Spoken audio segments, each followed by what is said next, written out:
When you are creating your plan for 2026, create your plan based on 6 months. Just create your plan as though next year, 2026, had only 6 months and not 12 months. I'll say it again. When you are drawing up your 2026 plan, draw it up as though 2026 had 6 months and not 1 year. And I'll use myself as a case study.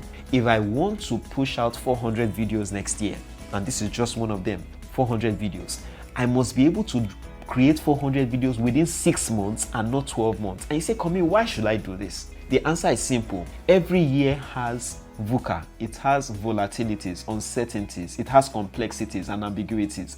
There are things that will come up that you do not envisage. There are things, a lot of things will come up that you do not envisage. So that's why it's better to build your plan based on 6 months rather than building your plan based on 12 months. If you do this, you find out that you can smash your goals. If all things go well, by June, you have smashed your goals. You have another 6 months to exponentially, and that's the secret of these great brands I spoke about. TCL, MyDear, Temu, Fashion Nova, Shein. When they create a plan, they leave room for volatilities, uncertainties, complexities, and ambiguities. And that's why if nothing bad happens, guess what? Listen to me. There's a typhoon and there are tornadoes rocking Jamaica. Do you think everybody envisaged for that? But things happen. There are uncertainties that will happen. Now, guess what? As I speak to you, I'm speaking from a country called Nigeria. Donald Trump has threatened to come in, all guns blazing. Guess what? Do you think we envisaged it?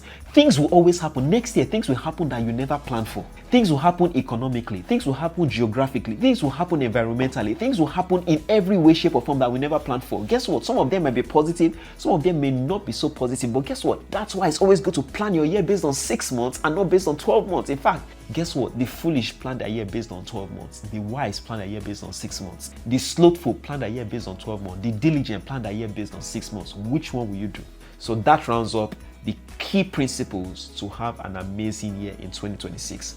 That doesn't rule out the fact that your affirmations have to be on point, your vision, your visualization has to be on point, and also, you have to make sure that you are sprinkling and permeating 2026 with a lot of gratitude. Whether things go the way you want or they don't go the way you want, keep sprinkling gratitude. Always be grateful for everything. Always find things to be grateful for. Why?